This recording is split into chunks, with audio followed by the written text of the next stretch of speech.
Bueno, hoy vamos a iniciar con la unidad número 2. La unidad número 2 podríamos decir que es la unidad como que es la más linda porque, a mi criterio, no solamente es linda porque es fácil de entender y comprender para ustedes, fundamentalmente. Porque estamos hablando de la persona y cada uno de nosotros, lógicamente, que sabemos que revestimos este carácter, esta naturaleza, si se quiere. Nosotros en el ámbito del derecho vamos a hablar de dos tipos de personas. La persona humana, ¿y qué considera el derecho? Que es persona humana, digamos, que por el hecho de ser humanos, somos personas humanas. Y que por lo tanto tenemos una personalidad y como consecuencia de esta personalidad, y no hablo de personalidad desde el punto de vista de la caracterología, ¿no? Esa dicen, ¿qué personalidad tiene esta persona como una forma de plantarse frente a la vida? Sino que hablo desde la personalidad, desde el punto de vista jurídico, es aquel complejo de derechos que el ordenamiento jurídico reconoce al hombre, reconoce a cada uno de nosotros por el solo hecho de ser personas humanas. Frente a esta clasificación de personas humanas, tenemos otra clasificación que es la de personas jurídicas. Las personas jurídicas, les dice el artículo 141, que son todos aquellos entes a los cuales el ordenamiento jurídico, o sea, la ley, le confiere aptitud para adquirir derechos y contraer obligaciones para el cumplimiento de su objeto y a los fines de su creación. Vamos a silenciar. A ver, vamos a silenciar. Hay alguien que tiene, hay varios que tienen el... Esperen que no me anda el cursor. Voy a poner notes. Una pregunta, profe, ¿en qué página estamos ahora? En la unidad número 2 del libro. Si buscas la unidad número 2 del libro, lo vas a encontrar. 28.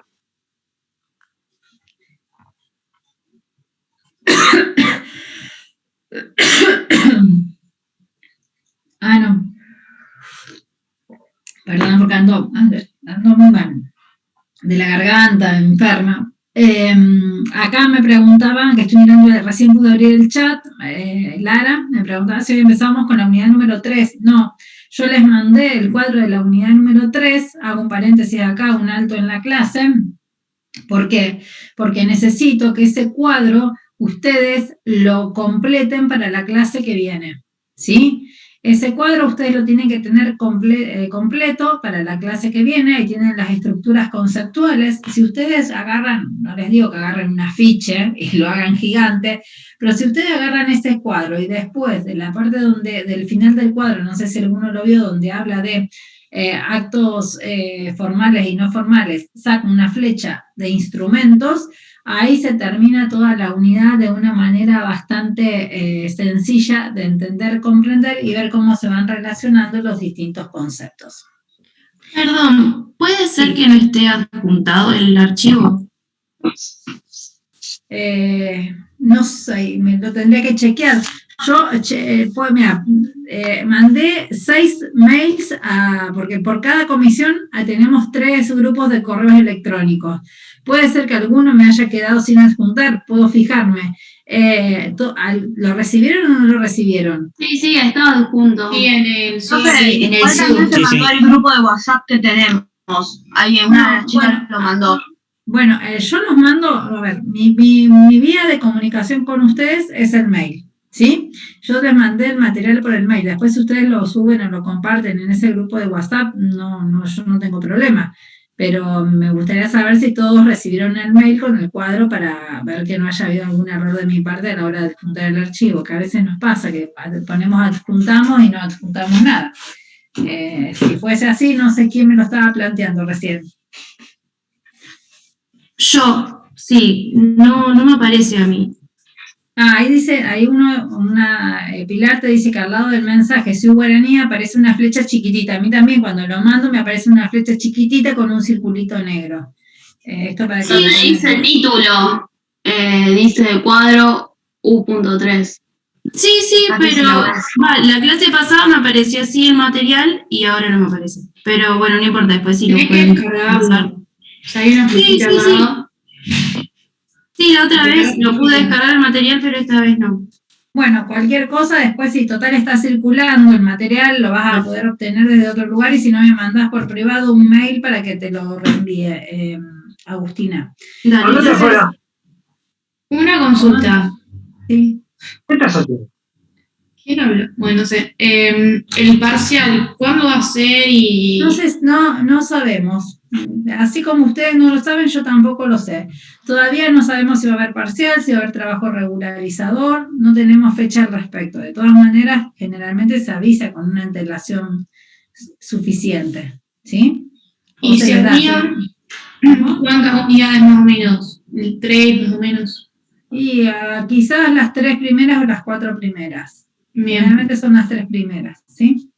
gracias. Tengan en cuenta que apenas yo tenga alguna novedad al respecto, se los voy a poner en conocimiento, ¿no? No es información reservada que uno no quiera compartir, sino que carezco de ella.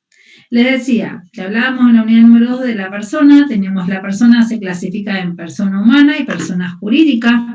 La persona jurídica seguramente ustedes ya, digamos, permanentemente en su vida están en contacto con personas jurídicas. ¿Por qué? Porque las personas jurídicas dijimos que son un conjunto de, podemos pensarla, que la persona jurídica está conformada por un conjunto de personas físicas, pero que esa persona jurídica tiene una personalidad diferente a cada uno de esos individuos que la componen.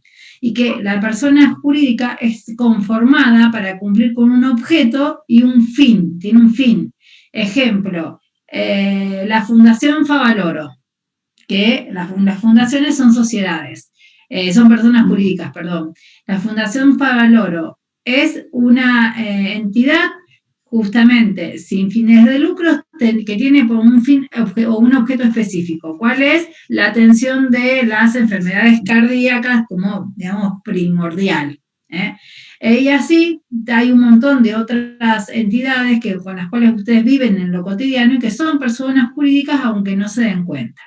Las personas jurídicas se dividen en personas públicas y personas privadas. Las personas públicas, jurídica pública, ustedes ya la conocen. ¿Por qué? Porque es el Estado Nacional, el Estado Provincial, la Ciudad Autónoma de Buenos Aires, las municipalidades, todas las entidades autárquicas. ¿Cuál es una entidad autárquica? Por ejemplo, la universidad. También los estados extranjeros son personas jurídicas de carácter públicas. La Iglesia Católica. Estas son las personas jurídicas de carácter pública, estas 3 que acabamos de ver. Ahora, y después también convivimos con un montón de otras personas jurídicas que son las de carácter privadas, como son todos los tipos de sociedades, SRL, SA, comandita por acciones, sociedades unipersonales, SAS, etc. También las asociaciones civiles. ¿Cuáles son las partes de asociaciones civiles a las que nosotros siempre concurrimos? Por ejemplo, los clubes. Los clubes son asociaciones civiles. Las simples asociaciones, las fundaciones, las iglesias, ¿sí? Las iglesias, confesiones o comunidades o entidades religiosas. Todas las otras, podríamos decir que todas las otras religiones oficiales que no sean la Iglesia Católica son personas jurídicas de carácter privado. La Iglesia Católica es la única persona jurídica de carácter público. También tenemos dentro de las personas jurídicas privadas las mutuales, las cooperativas y una incorporación con el Código Civil y Comercial, que fueron los consorcios de propiedad horizontal. Seguramente muchos de ustedes viven en un edificio y ese edificio tiene un consorcio. Ese consorcio configura una persona jurídica privada. ¿Por qué es una persona jurídica privada? Porque tiene un patrimonio propio, que son esos fondos que van formando, tienen un órgano de dirección. Hay distintas... en la página 48 les pido a ustedes que luego se hagan un cuadrito comparativo justamente con las diferencias que hay entre la persona jurídica y la persona humana. Fundamentalmente pasa por esta cuestión, por la disímil responsabilidad, ¿no? Si yo, persona humana, formo parte de una persona jurídica, no voy a responder como Lorena Capella por los actos que realice en esa persona jurídica, sino la que va a responder es esa persona jurídica. Concretamente, salvo que yo, Lorena Capella, haya violado o no haya seguido el objeto social o haya violado el fin de creación que tuvo esa persona jurídica, y en ese caso sí podría existir una responsabilidad de tipo personal. Ahora bien, vamos a quedarnos con la persona. Sí. Disculpa, puede ser también en el caso de que hay tipos societarios en donde las personas físicas responden de manera ilimitada. Bueno, sí, generalmente tenemos, por ejemplo, por eso están las famosas SRL, que significa Sociedad de Responsabilidad Limitada. Sociedad de Responsabilidad Limitada. Eso es justamente lo que te limita la responsabilidad patrimonial en esto. Después puede haber que como consecuencia por ejemplo, alguno de las personas que forman los órganos directivos de las personas jurídicas. A ver, esperen que voy a silenciar. Profe, perdón. Sí. Me mandó un chico por privado preguntándome si le podías aceptar Está la abierto. clase. No, yo no puse sala de espera. Ah, bueno, le digo. Gracias. No sé, todos ustedes accedieron directamente, sin sala de espera, ¿no? Bueno, ya me perdí en lo que estaba diciendo. Bueno, exactamente, las SRL justamente limitan la responsabilidad de la sociedad, el patrimonio que se han aportado para la misma. No, la responsabilidad no va al patrimonio personal o individual de los integrantes. Noten ustedes que el tema de persona jurídica está explicado así, solamente muy básicamente, y se le enuncian las cuales son. ¿Por qué? Porque ustedes tienen otras materias donde van a estudiar las personas jurídicas. Tienen una materia que se llama sociedades, ¿no? No sé si ustedes tienen otra, o dentro de sociedades ven cooperativas y mutuales, ven asociaciones. Es decir, en esa materia, en los derechos comerciales, ustedes van a desarrollar esto. Por eso nosotros no nos metemos en un abordaje exhaustivo de estos aspectos. Sí nos interesa meternos de lleno en el tema de la persona humana, en esas que somos nosotros. Es decir, en primer lugar tenemos que pensar o preguntarnos jurídicamente cuándo comienza la existencia de la persona humana. Y el Código Civil en realidad nos dice cuándo comienza. ¿Y por qué es importante saber cuándo comienza la existencia de la persona humana? Porque es a partir de ese momento que la persona va a poder ser titular de derechos y también va a poder ser titular de deberes jurídicos, de obligaciones jurídicas. Perdone que no sé dónde dejé mi celular y me olvidé de apagarlo. Perdón. Un segundito.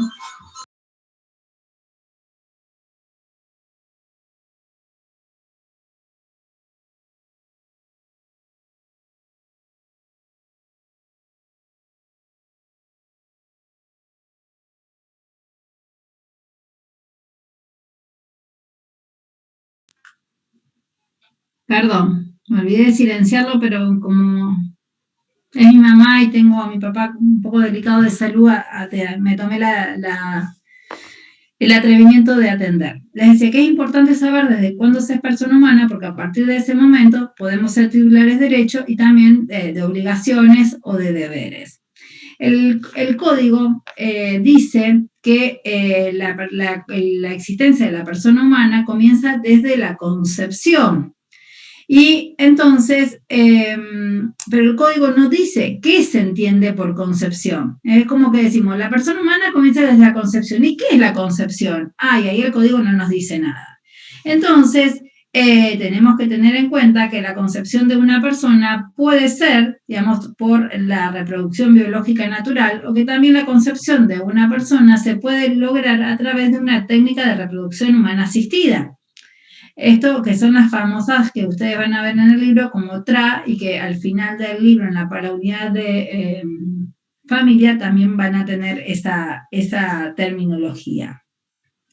Entonces, como el código no nos dice nada acerca de cuándo se produce la concepción, acá entran distintas teorías que rayan lo médico, que rayan lo filosófico, que rayan incluso lo religioso. Tenemos una teoría que dice que cuando el óvulo se junta con el espermatozoide, es decir, en el mismo momento en que se produce la relación sexual y el espermatozoide penetra el óvulo, en ese momento sí se produce la concepción. Y por lo tanto, a partir de ese momento comienza la existencia de la persona y podríamos hablar de persona humana. ¿Esto qué implicaría? Que todo acto que se realice con posterioridad a ese hecho sería posible de ser evaluado o interpretado como, por ejemplo, una práctica abortiva. Es decir, si tomo esta tesitura y cuando se une el óvulo y el espermatozoide existe vida, existe persona humana, tomar la famosa pastilla del día después sería, por ejemplo, considerado como una práctica de tipo abortiva. Distinto es otra de las teorías que dice que no, que en realidad la concepción se produce en el momento de la implantación o la llamada anidación, que es cuando ese óvulo fecundado, digamos, se adhiere ya definitivamente a las paredes del útero, o al día 14, cuando se empieza a formar el surco neural de la persona por nacer. Entonces vemos que estamos hablando de momentos desde el punto de vista biológico distintos en los cuales se entiende la concepción. Lógicamente que esto ha dado lugar a muchos debates, y por lo tanto, este tema llegó a la Corte Interamericana de Derechos Humanos, y hay un caso que ustedes tienen ahí, que se llama Artavia Murillo, que a lo mejor no le prestan atención si se quiere, pero es muy importante, porque en este fallo la Corte Interamericana de Derechos Humanos sentó el principio a partir de cuándo comienza la existencia de la persona. Y dice que es en el momento de las dos teorías que vimos antes, que es en el momento de la implantación. Y por ejemplo, si hubiese un embrión que fue generado a través de una técnica de reproducción humana asistida, y un embrión que, por ejemplo, está congelado en un instituto médico, ese embrión no sería persona humana.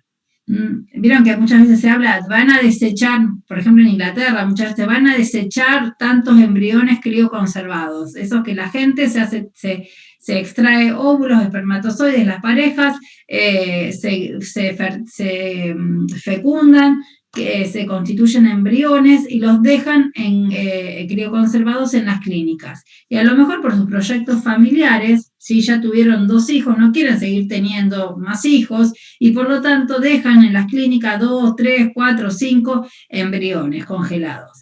De acuerdo al fallo de la Corte Interamericana de Derechos Humanos, esos embriones no son personas, sino que serían cosas. Y como toda cosa puede ser donada, desechada, utilizada para experimentación, etc.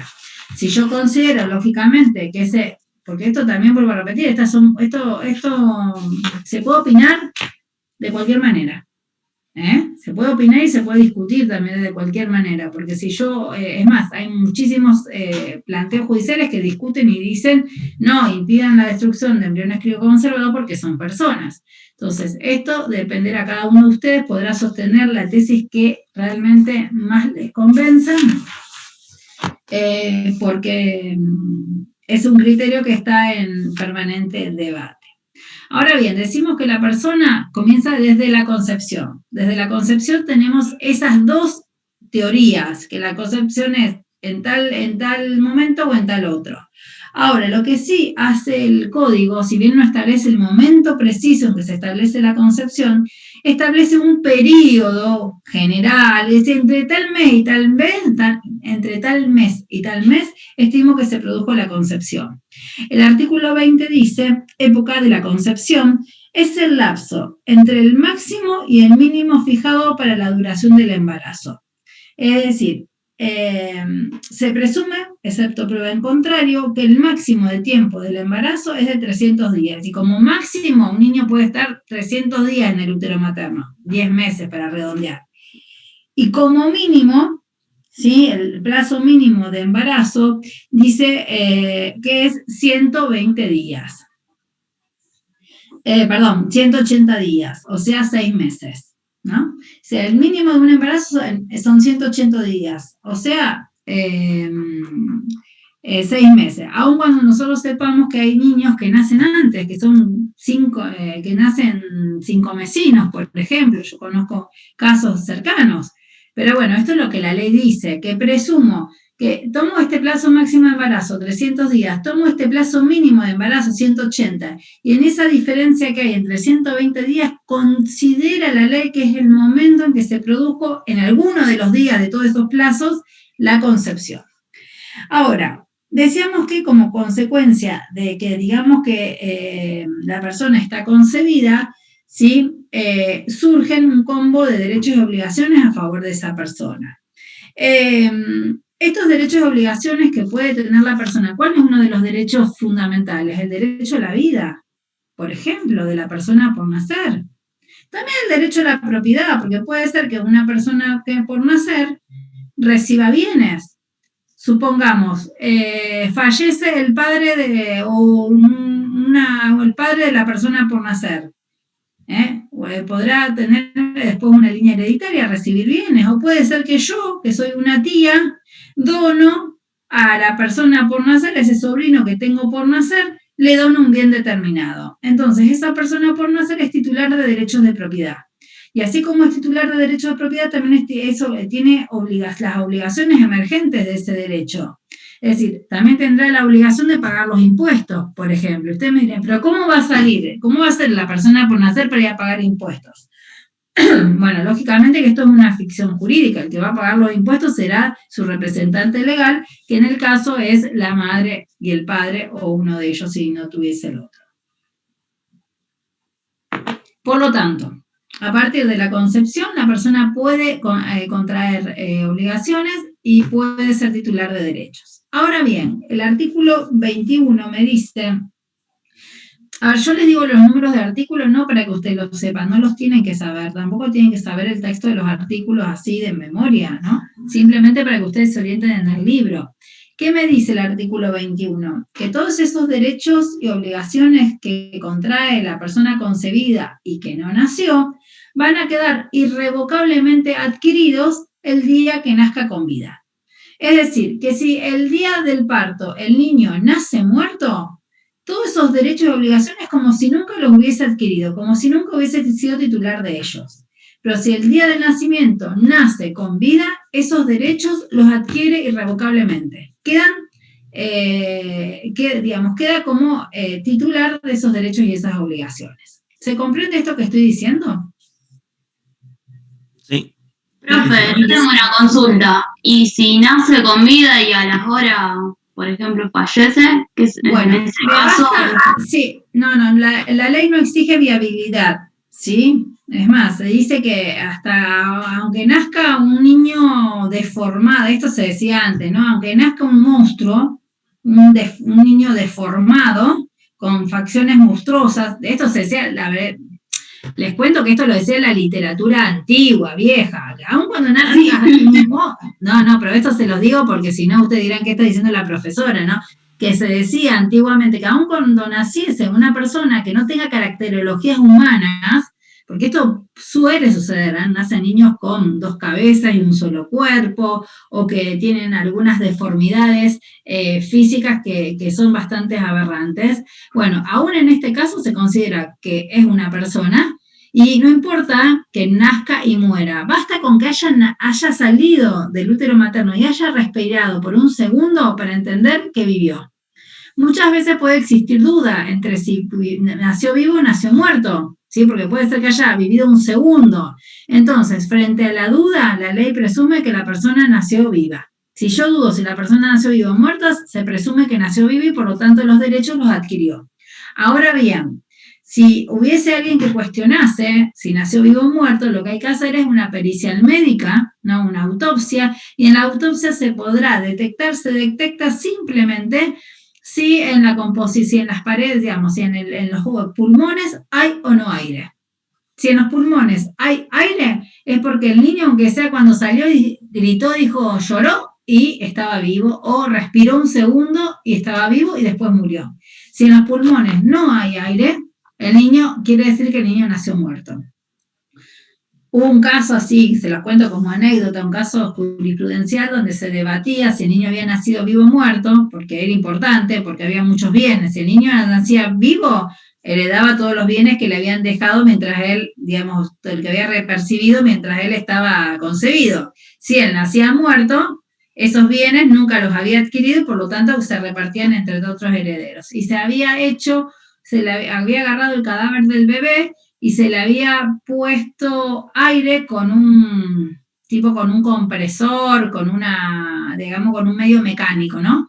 Para acreditar que en esos pulmones había aire. Luego se comprobó que había sido una maniobra fraudulenta tendiente a acreditar falsamente el nacimiento con vida. Entonces, basta que nazca con vida, que viva 1 minuto, 1 segundo para que haya persona, y no es necesario que se haya cortado el cordón umbilical, no es necesario que esté separado del cuerpo de su madre.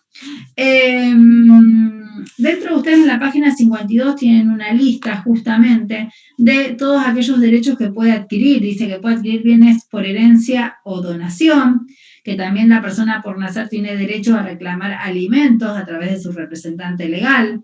Por ejemplo, si su madre o su padre hubiese fallecido dentro del marco de un accidente laboral, va a tener derecho a recibir las indemnizaciones pertinentes o las pensiones sociales pertinentes. Puede también cobrar seguros de las cuales hubiese sido beneficiaria ella. También si hubiese padecido algún tipo de daño como consecuencia de un accidente y demás, también sus representantes legales van a estar legitimados para reclamar por ella. Es decir, la persona por nacer tiene capacidad jurídica para adquirir derechos y obligaciones. Esto es lo fundamental que nos tiene que quedar. Ahora, una persona por nacer, cuando ya nació, empieza en otra etapa, ¿no? Cuando ya empieza la etapa de la niñez. Es decir, tenemos la persona por nacer, después nace y se es niño, luego se es adolescente y luego se es adulto. Es decir, estas serían las etapas etarias por las cuales pasa una persona.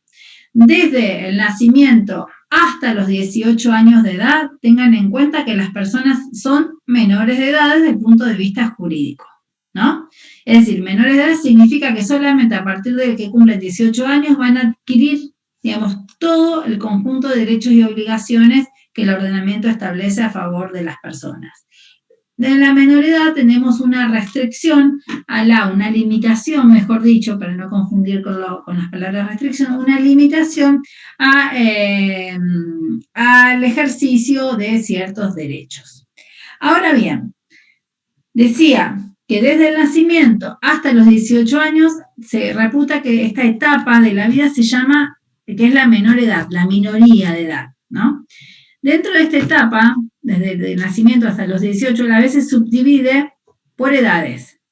Hasta los 13 años se va a llamar a la persona niño, niña o niña. Y desde los 13 años hasta los 18 años se lo va a llamar adolescente. Y cuando cumple 18 años, obviamente ya va a ser un mayor de edad.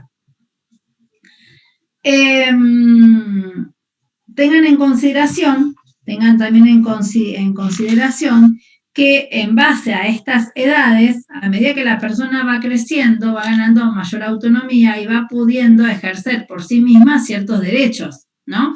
No es lo mismo un niño recién nacido que un adolescente, por ejemplo, de 16 años. Todos están dentro de la franja de la menor edad, pero evidentemente los derechos que cada uno de ellos puede ejercer son totalmente diferentes. Ustedes tienen ahí ya les digo, yo porque me gusta dárselos ahora, en la página...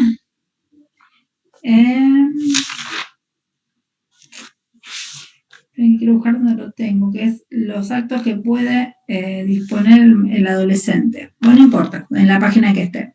Quiero quedarme específicamente con esta persona que es el adolescente, ¿no? Que es aquel que está entre 13 y 18 años. El artículo 26 del Código Civil, que ustedes en algún lugar lo tienen ahí citado, el artículo 26 del Código Civil lo que me dice es que a pesar de que esa persona es menor de edad, hay ciertos derechos que puede ejercer por sí mismo. ¿Y qué me dice? Que se presume que el adolescente que tiene entre 13 y 16 años, es decir, dijimos, adolescentes es de 13 a 18, pero además me distingue la ley, me dice, aquel que tiene entre 13 y 16 años tiene aptitud para decidir por sí mismo de aquellos tratamientos que no resulten invasivos ni comprometen su estado de salud o provocan un riesgo grave en su vida o integridad física. Es decir, que una niña entre 13 y 16 años puede decidir, por ejemplo, sin autorización de sus padres, tomar una pastilla anticonceptiva. ¿Por qué? Porque es un tratamiento no invasivo que no compromete su estado de salud ni la coloca en riesgo.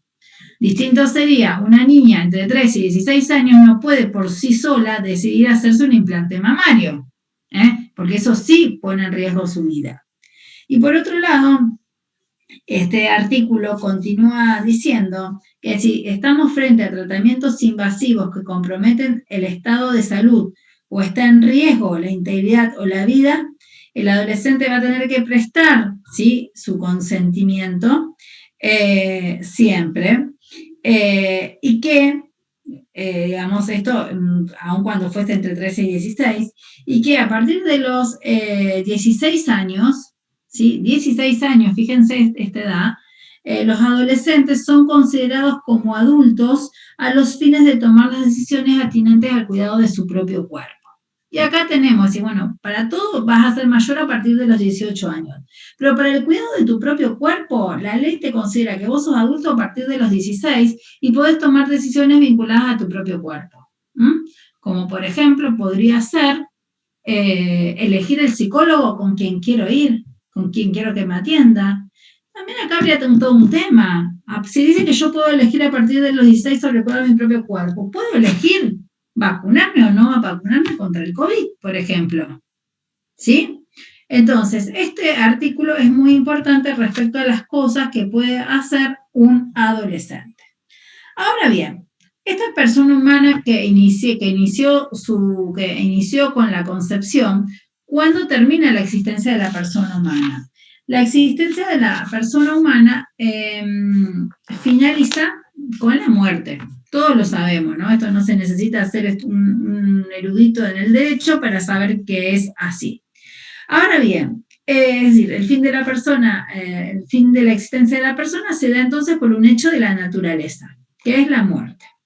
Esta muerte, acá en el libro, en esta parte no lo tienen, pero se los voy a dar ahora porque si no se los tengo que explicar en la unidad número 11 y no tiene sentido. La muerte puede ser de dos tipos, la muerte comprobada o la muerte presunta.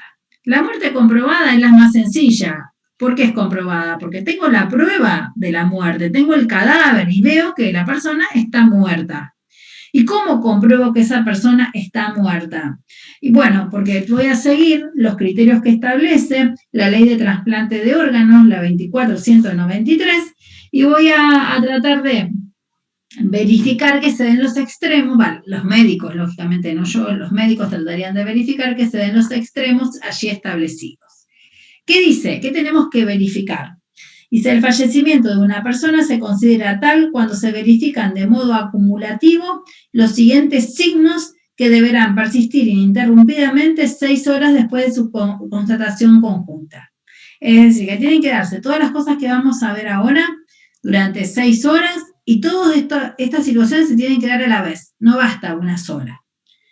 A. Ausencia irreversible de respuesta cerebral con pérdida absoluta de conciencia. También tiene que darse ausencia de respiración espontánea y ausencia de reflejos cefálicos y constatación de pupilas fijas no reactivas.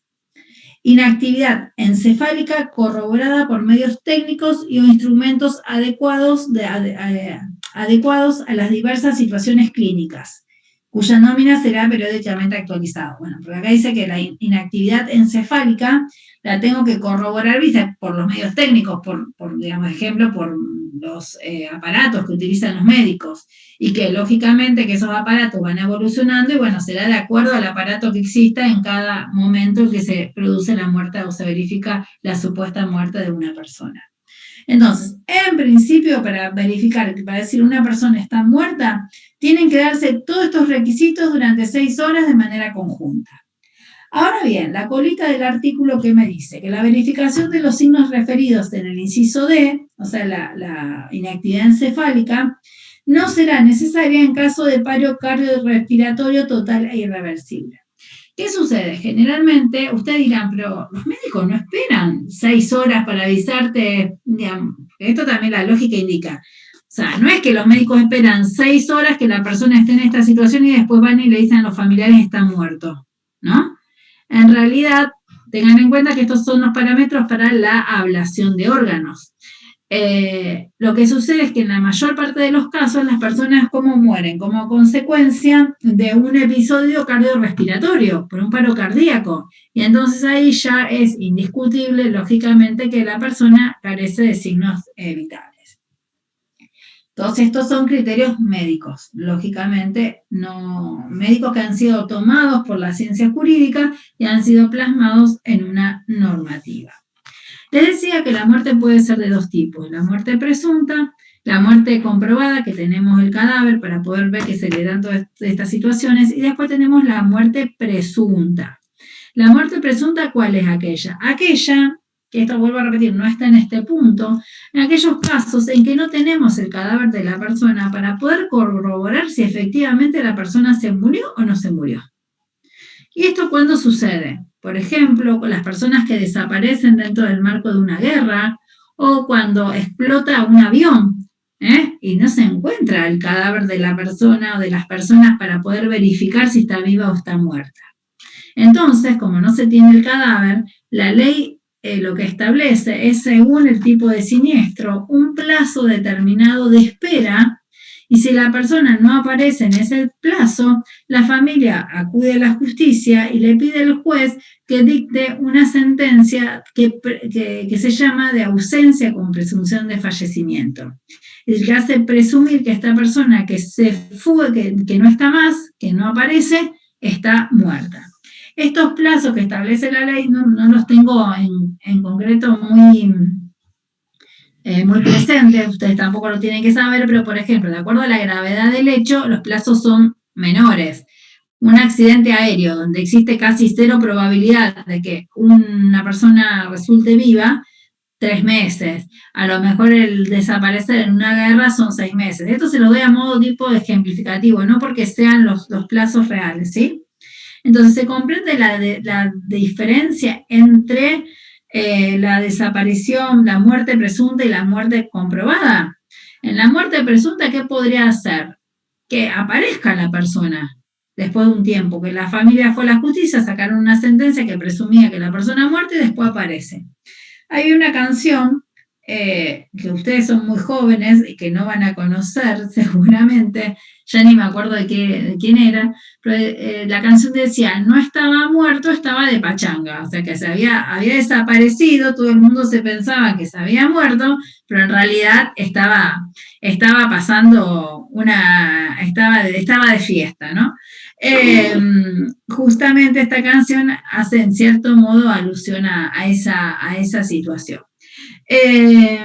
Entonces, acá vimos cuáles son las personas, tenemos 2 personas, persona humana, persona jurídica, vimos que la persona humana pasa por distintas etapas, persona por nacer, nace, es niño hasta los 13 años, de los 13 a los 18 se reputa adolescente, a los 18 es mayor de edad, y que entre los 13, en la etapa de adolescencia, entre los 13 y los 16, puede tomar decisiones vinculadas a su cuerpo y a su salud que no sean tratamientos invasivos o que lo pongan en riesgo, y que a partir de los 16, ese adolescente se considera que es adulto para todos los actos vinculados a su salud. Esto así es una síntesis súper apretada de lo que vimos hasta el momento. Ahora bien, tenemos que tener en consideración o tener en cuenta que justamente estas personas, ¿sí? Estas personas humanas tienen lo que llamamos, dijimos antes, tienen una personalidad, ¿no? Un conjunto de derechos y deberes que el ordenamiento les atribuye a su favor. Si todas las personas somos también titulares de lo que llamamos los atributos de la personalidad.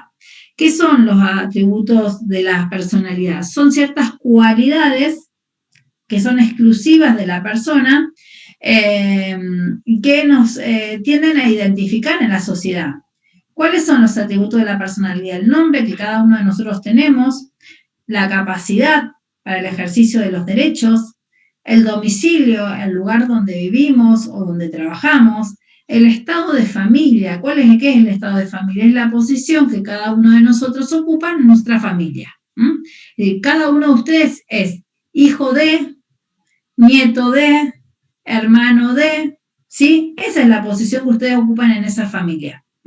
Ocupamos, fíjense que somos unos y muchos a la vez, ¿no? Porque no solamente puede ser hija, esposa, nuera, prima, sobrina, desde el punto de vista de los vínculos de parentesco. Entonces, todas las personas, todos nosotros gozamos justamente de todas estas características que acabamos de ver. No hay persona que no tenga nombre, no hay persona que no tenga domicilio, no hay persona que pueda ser un incapaz absoluto de hecho y de derecho. Es decir, pues sería una persona que sea incapaz, que no tenga capacidad de derecho ni de ejercicio, ningún derecho, sería un muerto civil. Una persona, un muerto civil, como se decía en el derecho romano. Piensen que hoy hablamos de los derechos de los animales, de los derechos de las personas no humanas, dentro de los cuales catalogamos a los animales. Vamos a quedarnos entonces en la capacidad. ¿Qué es la capacidad? La capacidad es la aptitud que tienen todas las personas para ser titulares, para ser titulares de derechos y obligaciones. Esta capacidad a la vez se divide en capacidad de derecho y capacidad de ejercicio. ¿Cuál es la capacidad de derecho? La capacidad de derecho es la posibilidad que cada uno de nosotros tenemos. Voy a apagar el calefactor porque estoy ya incendiada. La capacidad de derecho, les decía, es la capacidad que cada uno de nosotros tiene de ser titular de derechos. Es decir, y de gozar, lógicamente, de todos esos derechos de los cuales soy titular. Obviamente, ustedes tienen ahí en el libro algo que me parece muy importante de destacar, pero que dice que todas las personas somos titulares de derechos, pero que en ciertas oportunidades o o por ciertas circunstancias, en aras del interés general, el derecho nos limita esta capacidad de ser titular de derechos. Y esto es lo que vamos a llamar las incapacidades de derecho. Entonces, el principio general, todas las personas somos capaces de derecho. Todas las personas podemos ser titulares de derecho. Pero la misma ley a veces nos restringe, nos limita esa capacidad, ¿en virtud de qué? Para proteger a la sociedad o para proteger intereses superiores y establece determinados derechos que no pueden ejercerse con, por ejemplo, personas determinadas. Y esto ustedes lo tienen enunciado en la página 56 cuando se les hace una mención de algunos ejemplos de estas incapacidades. Yo siempre, más allá de que acá no esté enunciado, por ejemplo, digo, un niño, ¿sí?, no puede realizar un contrato de compraventa con su padre, por ejemplo, ¿no? O sea, que el niño no tiene capacidad, no tiene capacidad para poder hacer eso. Esto dentro de las incapacidades de derecho que ustedes tienen enunciadas, dice el artículo 1002, que no pueden contratar en interés propio. Es decir, yo no puedo contratar para mí misma.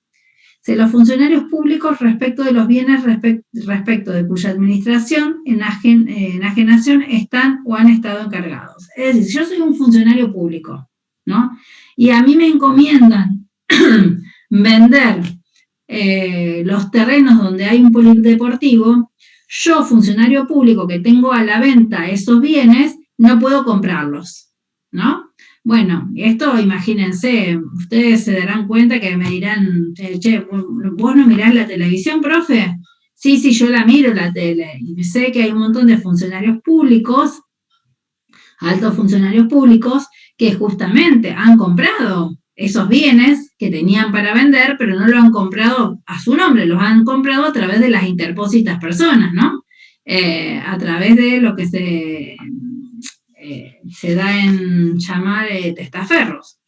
Entonces, lógicamente, esto es alguna práctica que la ley me dice esto, y los funcionarios encuentran siempre la vía, no digo todos, ¿no? Algunos funcionarios han encontrado la vía como para poder ser titulares de esos bienes, bueno, de otra manera. Tampoco, por ejemplo, los jueces no pueden comprar los bienes de los juicios que en los cuales ellos estuviesen resolviendo, porque podría dar lugar a alguna situación de abuso. O los abogados no podemos comprar los bienes de los juicios que estemos llevando adelante, por ejemplo. O, por ejemplo, los esposos, ¿sí? Mientras están casados bajo el régimen de comunidad de ganancias, tampoco pueden realizarse operaciones de compra-venta entre sí. Estos son algunos ejemplos, hay que decir, bueno, soy titular del derecho de comprar y vender lo que quiere con quien quiera, y sí, yo soy titular del derecho a comprar o a vender. Ahora, no soy titular del derecho a comprar los bienes que tengo para vender si soy funcionario público. No tengo derecho a comprar los bienes de los juicios donde yo, abogada, estoy interviniendo. ¿Por qué? Porque la ley trata de proteger el interés social o el interés de estas personas para que no se produzca ninguna situación de tipo abusiva. Por otro lado, después tenemos la capacidad de ejercicio. ¿Qué es la capacidad de ejercicio? Es la capacidad que cada uno de nosotros tenemos, o la posibilidad que cada uno tenemos, de ejercer por nosotros mismos los derechos. Obviamente que hay un montón de personas que no pueden ejercer por sí mismos los derechos. ¿Por qué?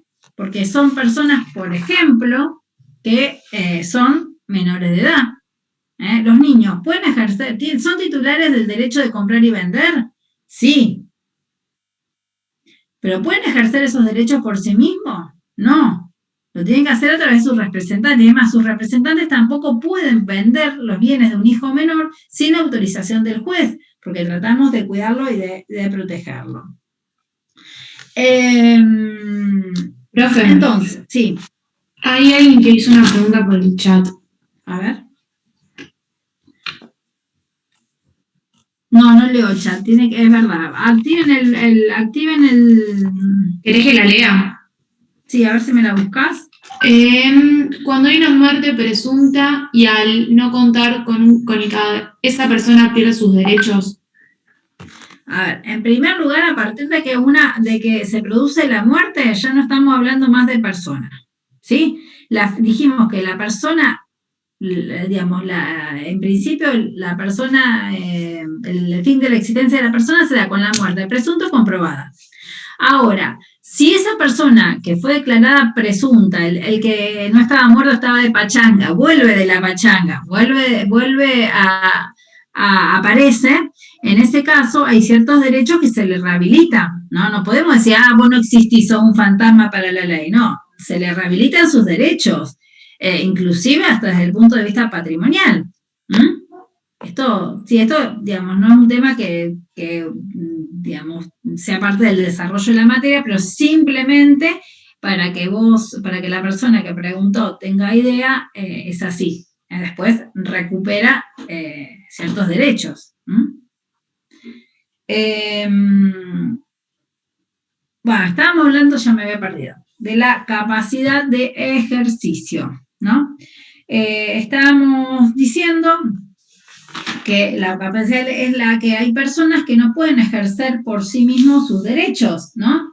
Y entonces que necesitan que haya otras personas que los ejerzan por ellas, en su representación.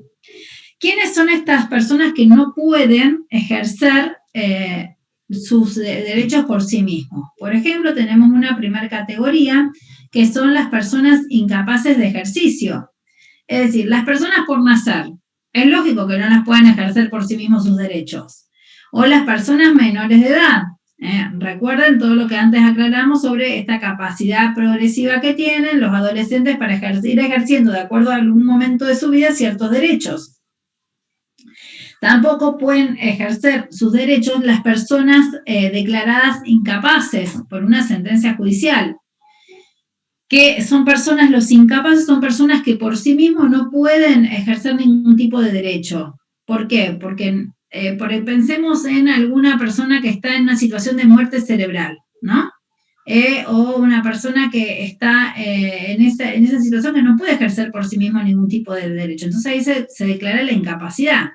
A diferencia de otra categoría de personas que no pueden ejercer ciertos derechos, que son los restringidos en la capacidad.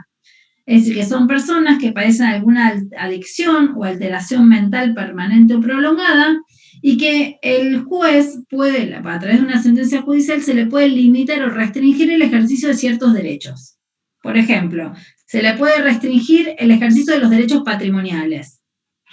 Decir, bueno, mira, a vos o a un ludópata, por ejemplo, se le puede restringir sus derechos patrimoniales. No va a poder administrar y disponer de ninguno de sus bienes.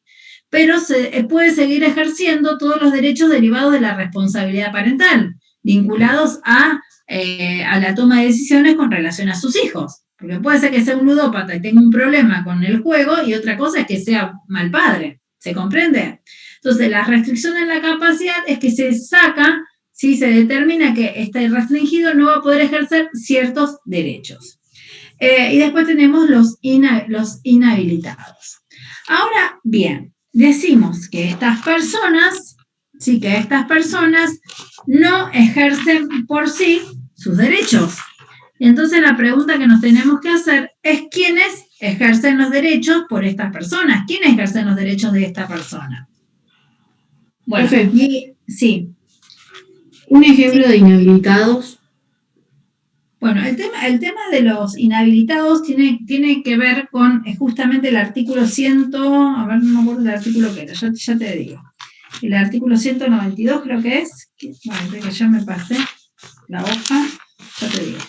El artículo, nosotros fíjense, el artículo 48, que ni siquiera nosotros no está desarrollado ni siquiera en el libro, también porque obedece a una categoría jurídica que ustedes no es necesario que sepan en esta instancia, que es el famoso pródigo, o sea, que son aquellas personas que malgastan su dinero, ¿no? Por ejemplo, una persona que tiene un problema de ludopatía puede o no puede ser un pródigo, ¿no? Esto también para aclararlo. Los pródigos, dice el artículo 48, pueden ser inhabilitados quienes por la prodigalidad en la gestión de sus bienes exponen a su cónyuge, conviviente o a sus hijos menores de edad con discapacidad a la pérdida del patrimonio. Ese es un supuesto de inhabilitados. También va a haber a personas inhabilitadas como consecuencia de que han sido pasibles de una pena, de una sanción, y se encuentran en prisión o reclusión, por ejemplo.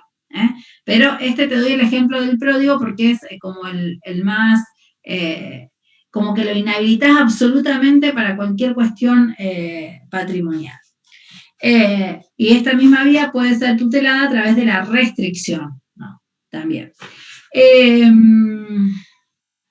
Estábamos hablando de quiénes pueden ser los representantes legales de estas personas. Es decir, que estas personas no pueden por sí mismos ejercer los derechos y entonces es necesario que tengan un representante. Un representante va a ser una persona que va a recibir o a transmitir la declaración de voluntad en nombre de ese representado. Y ese representado va a ser el que va a soportar las consecuencias jurídicas de lo que hace el representante.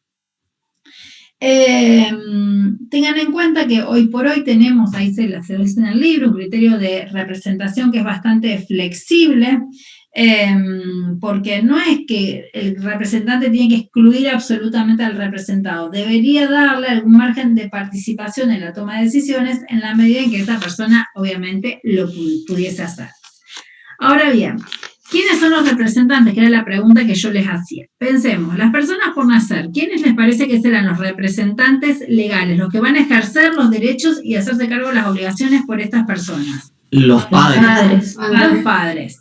evidentemente los padres, porque al menos la persona por nacer, al menos hay algo claro, que un padre tiene, que es el que lo está gestando.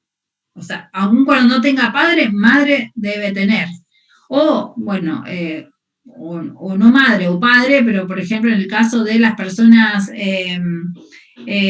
transgéneros, que eventualmente, ustedes saben que hay muchos casos de personas que desde el punto de vista de su identidad de género se perciben como hombres, que, digamos, mujeres que se perciben como hombres, que han hecho el cambio de documento, han empezado con toda una adaptación morfológica, que se ven como hombres, pero que han conservado el útero y los órganos reproductivos y por lo tanto pueden gestar.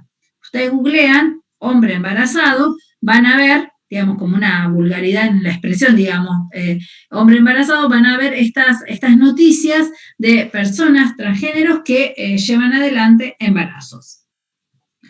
Por eso digo, cuando digo padres hablo desde el punto de vista genérico, ¿no? No hablo de papá o mamá, sino padres como figura.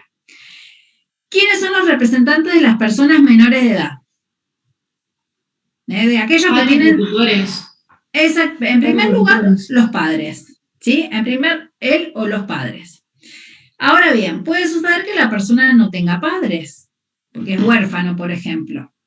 Si no tiene padres, puede suceder que no tenga padres, o puede suceder que los padres sean incapaces, o puede suceder también que los padres hubiesen sido privados de la responsabilidad parental, hubiesen sido suspendidos en la responsabilidad parental. ¿Qué significa esto? Que es un tema que, digamos, ustedes no tienen que, no lo estudian, pero es que muchas veces los padres cometen ciertos actos, que pueden ser algunos contra la persona de los hijos, abandonarlos, o son condenados penalmente a una pena de reclusión, prisión, y por lo tanto no pueden ejercer por sí mismos todos los derechos emergentes de la responsabilidad parental. La responsabilidad parental era aquello que antes a lo mejor ustedes sintieron nombrar como patria potestad, que quizás algún padre de ustedes todavía lo sigue diciendo, no sé si deben tener padres jóvenes ustedes más adaptados a la nueva normativa, pero los padres dicen, yo tengo la patria potestad. No, primero, la patria potestad no existe más, lo que los padres tienen es una responsabilidad parental con relación a los hijos. ¿Y en qué consiste en esa responsabilidad? Sí, Wanda. Perdón que interrumpa. La patria potestad puede ser que se le había cambiado el nombre por el hecho de que se tenía en cuenta, digamos, el derecho de los niños, y al decir patria, creo que era potestad, se los consideraba como si fuese una cosa, un objeto, algo así, ¿puede ser? Exactamente, es lo que vos decís, que el cambio de terminología de patria potestad a responsabilidad parental implica un cambio de paradigma que tiene como base esto que vos estás expresando. Es decir, que patria potestad, ¿qué significa? Poder del padre. Si hablamos sería el poder del padre sobre el hijo. Y si decimos esto, estaríamos viendo al hijo como un objeto de posesión y no como un sujeto de derechos. Entonces, hoy hablamos de responsabilidad parental. Los padres tienen responsabilidades para con ese hijo, que es un verdadero sujeto de derechos. Exactamente, muy bueno tu aporte, Wanda.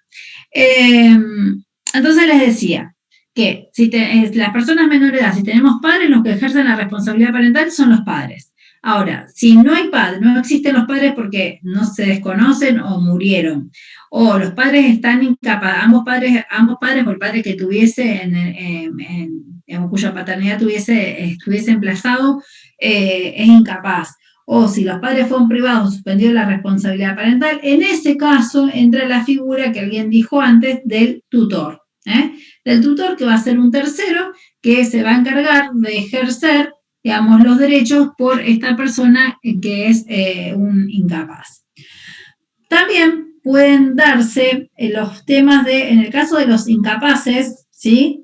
Que hablábamos antes, los incapaces de estas personas, que es la última parte del artículo 32, aquellas personas que no pueden realizar ningún tipo de acto por sí mismos. Ustedes la noción de incapaces la tienen en el último renglón de la página 61.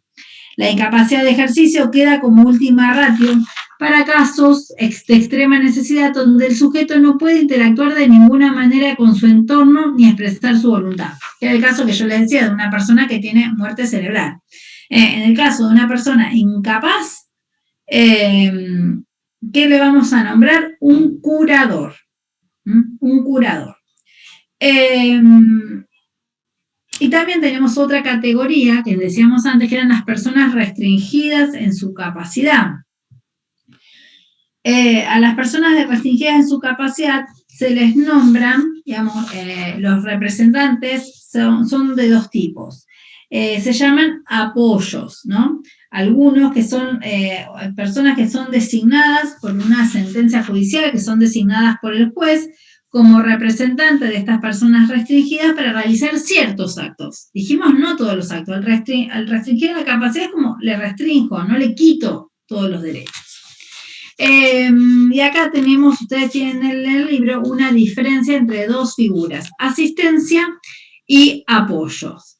La asistencia, dijimos que parte del presupuesto siempre, de que tenemos una persona que está restringida para obrar.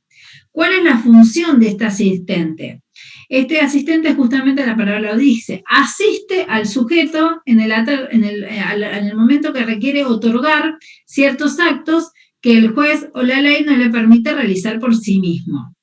Es importante tener en cuenta que el asistente no reemplaza la voluntad de su asistido, sino que complementa la voluntad del asistido. En realidad la ley entiende que el que estaría ejerciendo los derechos es la persona con capacidad restringida, pero lo hace a través de este asistente. Y después tenemos los apoyos, que también son para las personas con capacidades restringidas por estas afecciones psíquicas o las adicciones, que antes habíamos mencionado, y en realidad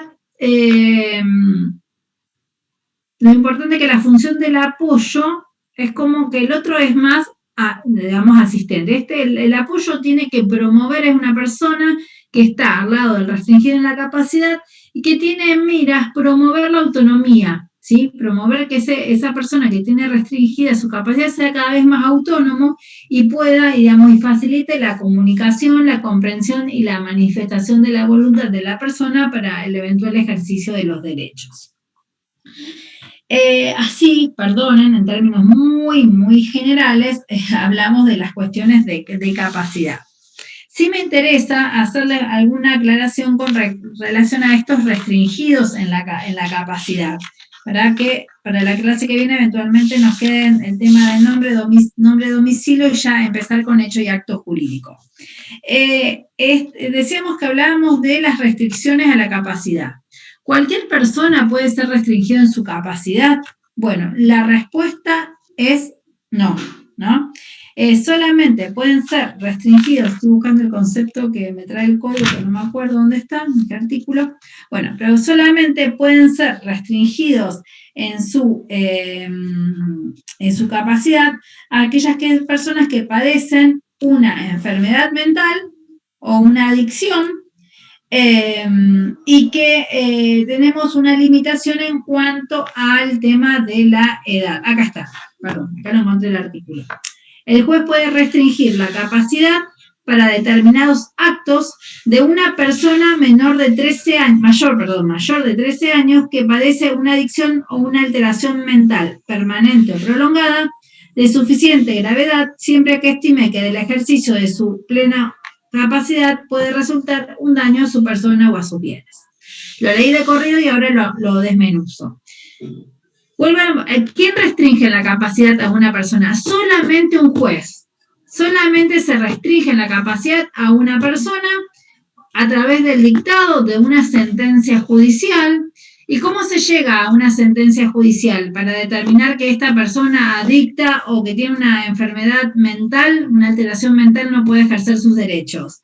El juez puede llegar a esa convicción luego de que esa persona fue examinada por un dictamen de un equipo interdisciplinario. Es un dictamen de médico. El juez no tiene los conocimientos técnicos para saber si la alteración mental que tiene la persona le permite o no le permite ejercer sus derechos. Entonces, el juez, luego de tener ese dictamen de ese equipo interdisciplinario, dictará una sentencia en la que diga que esa persona está restringida en su capacidad, y en esa sentencia dirán quiénes son sus asistentes o quiénes son sus apoyos. Entonces decíamos, ¿Cómo se restringe la capacidad? A través de una sentencia. ¿Cualquier persona puede ser restringida en su capacidad? No, solamente las personas mayores de edad que tengan una adicción o una alteración mental. Y esa alteración mental puede ser permanente o puede ser prolongada. Pero tiene que tener cierta gravedad, cierta entidad, no por cualquier, digamos, alteración mental, ejemplo, estoy depresiva, me pueden restringir a lo mejor en la capacidad, ¿no? Digo, porque hay niveles y niveles de depresión también, yo me siento un poco, carezco del desconocimiento médico como para poder darles un ejemplo concreto de una alteración de este tipo. O sea, no de este tipo, pero digo, de una alteración que no tenga suficiente gravedad. No soy psiquiatra como para tener la escala de gravedad de las enfermedades mentales. Lo importante es que el juez va a restringir la capacidad de las personas siempre y cuando entienda que esa adicción o esa afección a la salud mental de la persona pueda eventualmente hacer que si la persona ejerce sus derechos le cause un daño a terceros o a sus bienes. Solamente en ese caso, si se corre el riesgo de que haya un perjuicio para la persona o para sus bienes. Entonces, no siempre se va a restringir la capacidad. Tienen que darse sí o sí todos estos extremos que vimos. Un elemento que es de tipo biológico, que es la adicción o la alteración mental que acabamos de ver, y un elemento jurídico, que es que del ejercicio de los derechos por parte de esta persona pudiese resultar un daño para sí misma o para terceros. ¿Quiénes pueden pedir la restricción de la capacidad? Y bueno, y ahí ustedes tienen que puede ser el propio interesado, es decir, yo, por ejemplo, ¿puedo pedir que me restrinjan mis derechos? Y sí, obviamente que la gente no lo hace, pero el ludópata podría ir a la justicia y pedir que le restrinjan sus derechos para la administración y disposición de sus bienes. Podría. También puede ser el cónyuge que estuviese viviendo con el otro. También podría ser los parientes hasta el 4º grado, ¿sí? Mi hermana, mi tío, mis primos. También podría ser el Ministerio Público, que es el Estado. También podría pedir la restricción de la capacidad. Sí.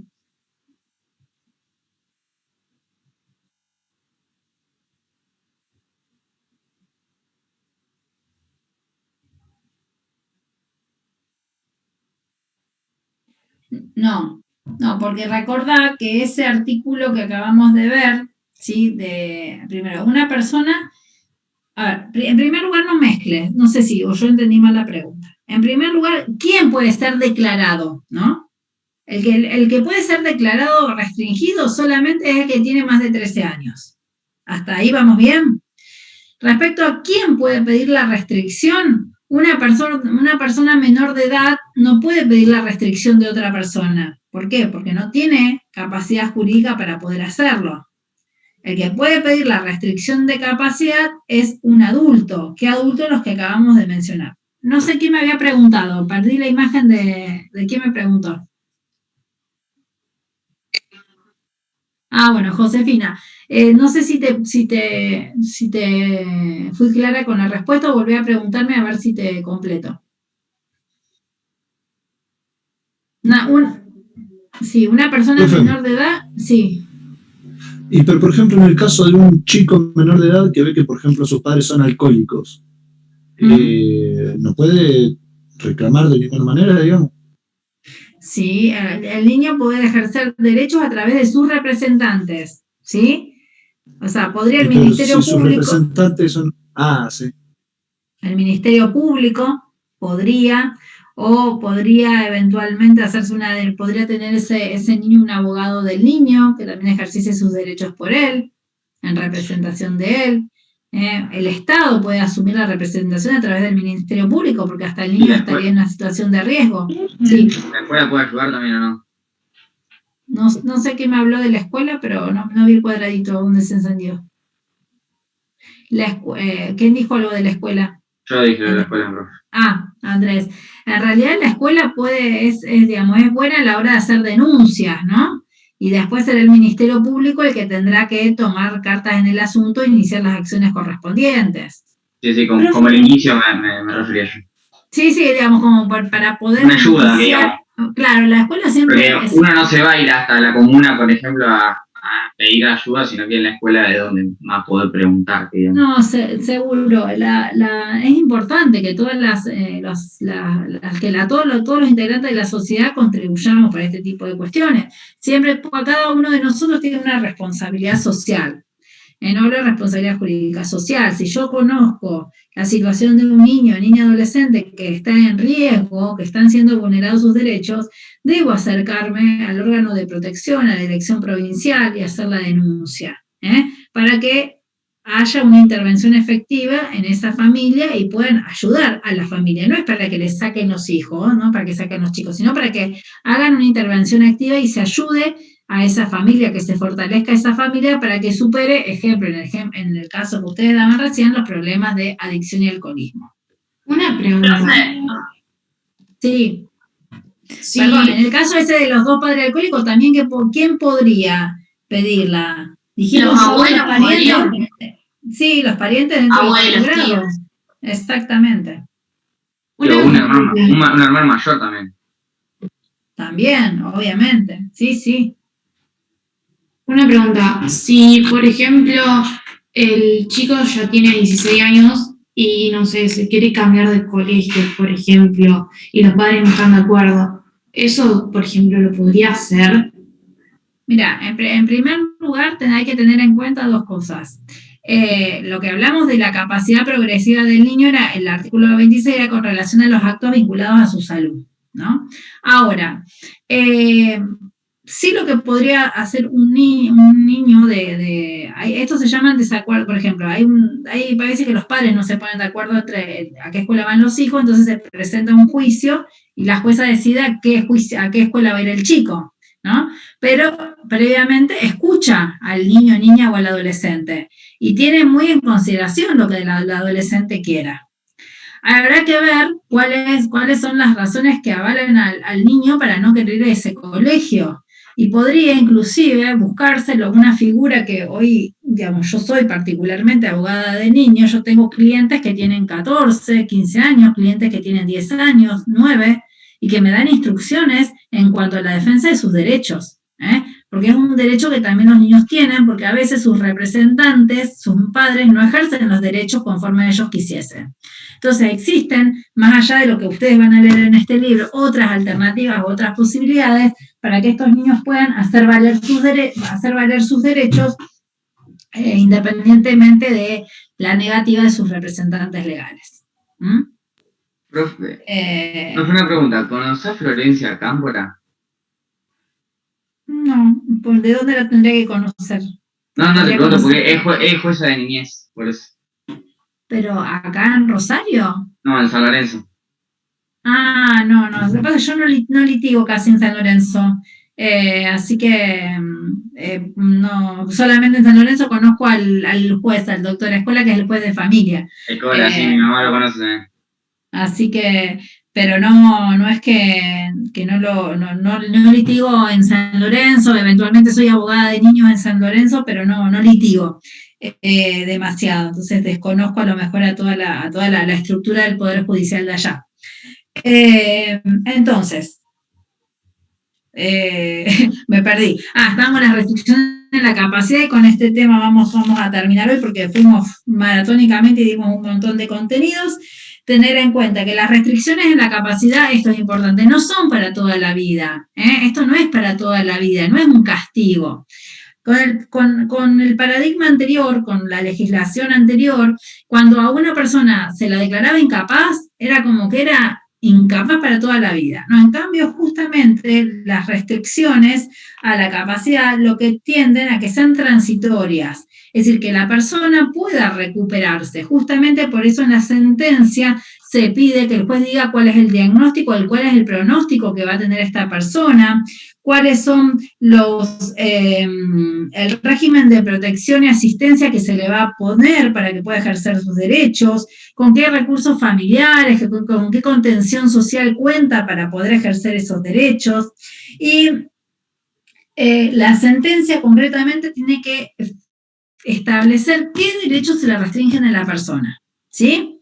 Es decir, le restringo los derechos vinculados al ejercicio de la responsabilidad parental, o le restringo los derechos vinculados a las cuestiones patrimoniales, por ejemplo. O sea, la sentencia concretamente tiene que determinar esto. Y además es importante... Algo. ¿Sí? Por ejemplo, una persona que sufre de una enfermedad como el Alzheimer, ¿podría pedir restringir sus propios derechos? ¿Ella misma? Claro. Y ella puede pedir la restricción. Lo que pasa es que hay que ver si una persona con Alzheimer si la persona está capacitada para entender y comprender qué es la restricción de derechos. ¿Sí? Si la persona puede entender y comprender, sí. Ahora, si la persona no podría entender y comprender, bueno, ya empiezan a entrar otras figuras, ¿no? La restricción o la incapacidad, según el caso. Mucha gente con Alzheimer se escribe lo que va viviendo, lo que tiene. ¿Cómo? Que mucha gente que tiene Alzheimer se escribe o se va contando y después lo ve de vuelta y siempre hace eso. Bueno, digamos, eso como un ejercicio para, digamos, no perder el hilo de las vivencias, ¿no? Como una de lo que tenía, por ejemplo, dónde vive y esas cosas. Sí, seguro, por eso mismo digo que cuando estamos hablando de que una persona va a solicitar a la justicia su restricción de derechos, tenemos que ver si esa persona entiende quién es, ¿sí? Y entiende qué es el Alzheimer, cuáles son sus derechos. Que dependerá todo esto del nivel de evolución de la enfermedad, ¿no? También, los estadios médicos. Reitero, no soy médica y todo lo que se vincula a la medicina que uno dice tiene ese límite de que nosotros no estamos personas formadas en esta materia. Lo último que quiero decirles es que la sentencia que declara a una persona restringida en su capacidad, dijimos antes que no es para toda la vida, que se revisa en un plazo máximo de 3 años. Cada 3 años se tiene que revisar, se tiene que volver a evaluar a la persona, ver si esta persona está en condiciones o no de ejercer estos derechos por sí mismo. Esta evaluación puede ser pedida inclusive por el propio interesado, es decir, a mí me restringieron mis derechos, yo puedo presentarme a la justicia y decirle, señor juez, quiero que revea mi situación porque yo ya estoy mejor, me recuperé de la adicción, me recuperé de la enfermedad mental que tenía, ¿se comprende esto? Es decir, como máximo se tiene que revisar en el plazo de 3 años, pero lo que no implica que con antelación, en cualquier momento, pueda ser también planteada la revisión de la sentencia. Bueno, así maratónicamente hemos hablado de todas estas cuestiones. ¿Alguna duda hasta acá? Pues ya sí. Yo tengo una duda, pero con el tema de lo que dijeron al principio. Que viste que te preguntaron que se había parciado, vos dijiste que no sabías. Estaba pensando con qué empecé a dar la clase parcial, sí. Decime. No, bueno, y vos dijiste que, por ahí entendí mal, hasta la unidad 3 dijiste que se iba a tomar. No, me preguntaron generalmente hasta dónde era. hasta dónde. Claro. Hasta dónde el examen. Claro, o sea, si vos me decís qué ha pasado en el año pasado, me parece que se tomó hasta la 3. Otros años que teníamos presencialidad se tomaba hasta la 4. Pero cuanto más unidades entren en el trabajo regularizador o en el parcial, es mejor porque ustedes lo rinden y después en el final tienen menos unidades. Contenido, menos unidades, exactamente. Gracias Andrés. Ya a esta altura tengo las neuronas quemadas. Entonces, bueno, eso es lo que quise decir, por si hubo alguna mala interpretación, lo aclaro. Y una pregunta, eso más o menos si se toma, sería más o menos antes de vacaciones de invierno, el receso. Mira, debería ser, yo no me animo a dar ninguna opinión porque, como ustedes saben, yo soy una docente dentro del marco de una estructura de una cátedra. Lo que sí me comprometo es mandarle un mail al titular para preguntarle si, teniendo en cuenta las inquietudes de ustedes, si existe alguna alguna fecha presuntiva o si la vamos a fijar en la próxima reunión de cátedra o cómo nos vamos a manejar al respecto. ¿Sí? Sí, el año pasado fue un trabajo práctico, pero entraron la 1 y la 2. El año pasado fueron en los dos cuatrimestres trabajos prácticos. Si unas preguntas. Sí, así es. Respecto a, después, yo de la unidad número 10 tengo grabados la clase por Zoom, que se las quiero mandar. Lo que sí tengo que ver cómo hago, porque yo tengo mis limitaciones informáticas, ¿no? Y son muy pesados y me parece que se los tengo que compartir a través del Drive. Bueno, no sabría cómo hacerlo todavía, pero quiero que sepan, porque se acuerdan que hubo una clase que yo no pude darles, entonces sí, que esa clase vinculada, digamos, después, si nos falta tiempo, la clase de la unidad número 10 la van a tener grabada. De toda la unidad 10 creo que falta solamente un punto que después tendríamos que agregar. Simplemente eso. ¿Algo más, chicos? ¿Alguna duda? ¿Se entendió? Miren que si no se entiende, si no soy clara y no se quejan en esta instancia, después no hay momento para decir de acá que terminamos la unidad número 10, no te entendía, ¿sí? Así que si no soy clara o hay alguna duda, me lo hacen saber. No, estuvo todo claro. Sí. No, re bien, profe. Sí. Solo el tema clase se entendió todo, profe. Lo otro falta ver. Bueno, ahí me dicen, puedes subirla a YouTube y compartir el link si eso también. Si no quiere que sea público. No, obviamente no quiero que sea público por una cuestión material académica, una clase doméstica, ¿no? Hay cosas que lamentablemente mías han subido a YouTube, que son disertaciones, charlas que doy y me da mucha vergüenza. Me da mucha vergüenza compartir cuestiones grabadas, pero bueno, esto es yo creo, lo que quería decirles es que no se preocupen de esa charla, de esa clase que perdimos, porque la vamos a recuperar. Pensé en algún momento recuperarlas el 25 de mayo, pero supuse que no lo iban a tomar muy gratamente. Sí, entonces, bueno, si no, después se verá y se recuperará. Independientemente de eso, también yo los días miércoles, cada 15 días, doy clases en otra comisión, que es de las sedes. Entonces, si eventualmente llego a dar algún tema y puedo poner en el chat para aquel que se quiera sumar, hoy doy tal clase de tal tema en la sede de Cañada o de tal lugar, si ustedes quieren, les paso el link y también se pueden conectar. Esos son los miércoles cada 15 días, los miércoles a la tarde a las 5, a las 5 de la tarde. No, se me trabó. Bueno, quedo a disposición, cualquier cuestión, me mandan un mail y nos comunicamos por esa vía. ¿Sí? Dale, nos vemos. Chao, profe, gracias. Chao, Chao, profe. profe, gracias. Chao, profe.